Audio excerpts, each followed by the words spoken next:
bagian dari salah satu upaya kita untuk mengevaluasi.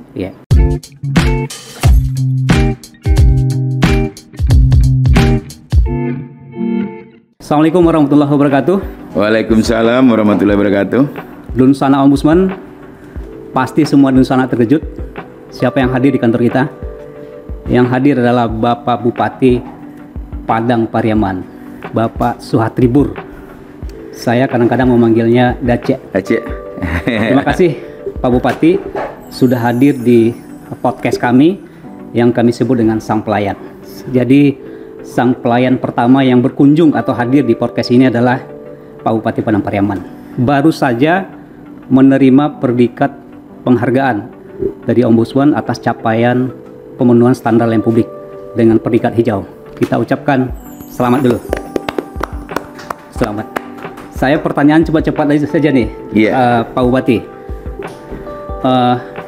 Karena ini serba pertama ini, Pak Bupati Padang Pariaman juga menerima pertama predikat kepatuhan dan tampil sebagai sang pelayan di podcast kami juga yang pertama. Nah, yang ingin saya tanyakan adalah pertama, ini Pak Bupati kenal Ombudsman ini sejak kapan ini? Iya, terima kasih ya.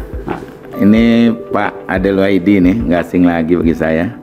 Orang yang selalu memberikan informasi-informasi dan memberikan masukan bagaimana masyarakat itu betul-betul bisa mendapatkan pelayanan yang prima sesuai dengan apa yang selalu kita gembar-gemborkan untuk mewujudkan pemerintahan yang bersih, good governance, clear government.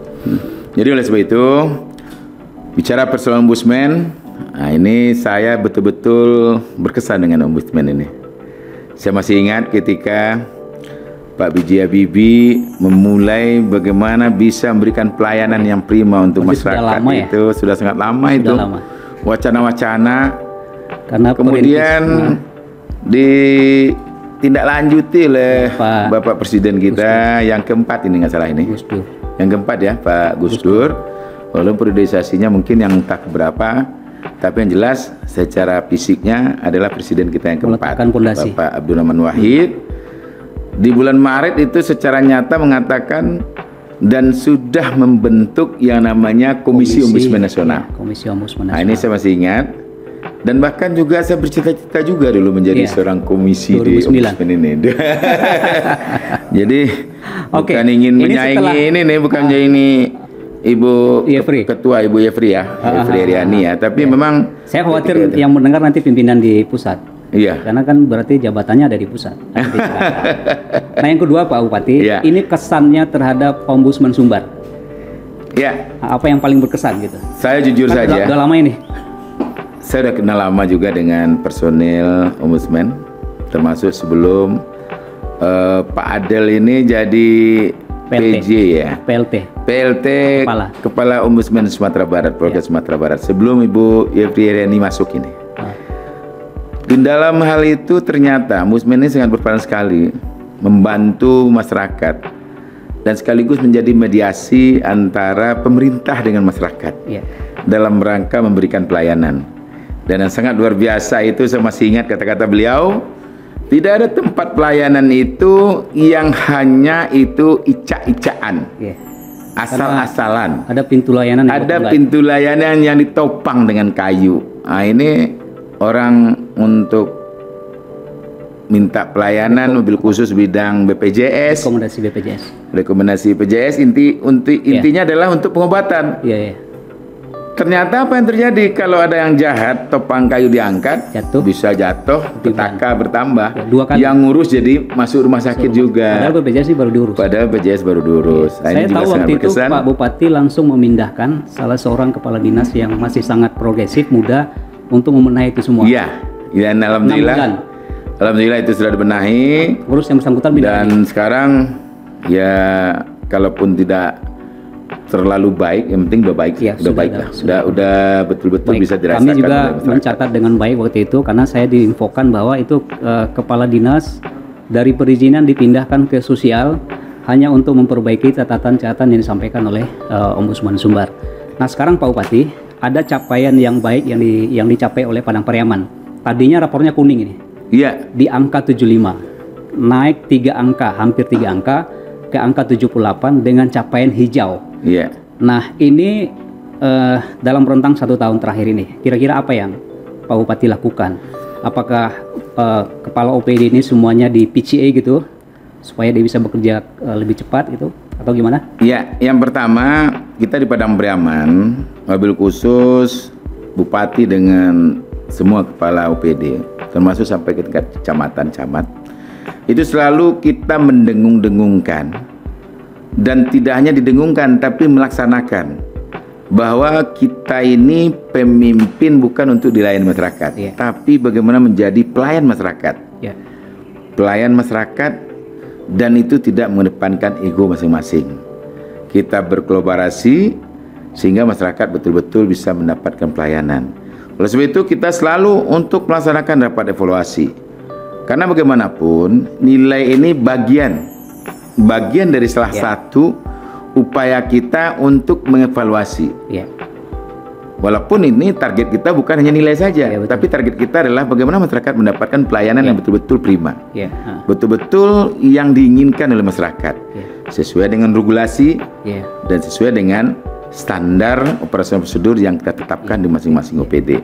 Jadi oleh sebab itu, di dalam rapat evaluasi selalu saya menyampaikan, Bapak Ibu semua pimpinan perangkat daerah mempunyai kewajiban untuk meningkatkan pelayanan, kemudian mempunyai kewajiban untuk memperbaiki sarana prasarana terkait dengan pelayanan. Jadi oleh sebab itu semuanya kita minta komitmen. Komitmen itu tentu semuanya muaranya adalah untuk pelayanan, untuk kepentingan masyarakat yang lebih luas. Sehingga beberapa komitmen yang sudah kita sepakati dengan masing-masing perangkat daerah ini, dan ini juga memang tidak hanya bicara pelayanan, tapi juga bidang-bidang lain juga terangkat. Salah satunya kita bagaimanapun kita membuat kebijakan yang namanya kebijakan tentang pelayanan. Pelayanan prima itu bagaimana apa standarnya, semuanya itu kapan perlu di OPD-OPD itu dibuat bahwa persyaratan pelayanan, standar operasional prosedur pelayanan, tarif penting, sarana prasarana, kemudian semua sumber daya manusianya kita profesionalisme. Kalau mau komplain gimana? Memanage pengaduan-pengaduan masyarakat itu dan dicatat sesuai dengan apa yang selalu disampaikan oleh Ombudsman. Catat. Kemudian apa langkah yang harus kita ambil? Langkah cepat yang intinya adalah menyelesaikan permasalahan. Kemudian juga bagaimanapun tentu sistem informasi pelayanan publik ini yang terdepan. Yang sekarang sudah digital Sudah digital, tidak bisa diabaikan. Kemudian juga bagaimanapun semuanya itu kita kemas. Kita lahirkan sebuah langkah-langkah untuk pelayanan masyarakat itu berbentuk inovasi-inovasi. Dan ini juga bisa berdampak terhadap pelayanan-pelayanan lain. Inovasi yang kita lahirkan itu akan membantu pemerintah, membantu masyarakat secara keseluruhan dalam rangka memenuhi kebutuhan-kebutuhan, mobil khusus bidang pelayanan jasa, pelayanan kesehatan, pelayanan segala macamnya, termasuk juga perizinan. Karenanya capaian ini sebetulnya bersanding dengan capaian yang lain top 10 inovasi government. Top 10 inovasi government award. Kemudian evaluasi top 3 pelayanan publik di Kemenpan RB. Dan peringkat hijau dari kemudian juga kita sudah mendapatkan satu-satunya kabupaten yang mendapatkan penghargaan di Sumatera Barat, kabupaten yang sadar hukum, yang masyarakatnya sadar hukum. Baik, ini terakhir nih Pak Bupati, ini soal pengaduan ini, seluruh pengaduan yang masuk ke Ombudsman atau yang disampaikan masyarakat ke penyelenggara sudah ditangani. Ada satu yang kami tangani sebetulnya sudah selesai tapi kita ingin dapat respon juga, tanggapan dari Pak Bupati. Ada wali negari gitu di tempat Pak Bupati itu kawin batang buah gitu, tanpa dicatat atau berlawanan dengan undang-undang perkawinan. Bagaimana menurut Pak Bupati? Ya, ini sebenarnya saya rasa ini adalah etika. Kita kembalikan ke etika. Kemudian kita kembalikan ke rasa. Kalau bicara persoalan kawin batang buah, itu ada undang-undang atur, terutama ASN. Kalau izin dulu Pak Adel ini kawin batang buah, itu bisa langsung diberhentikan.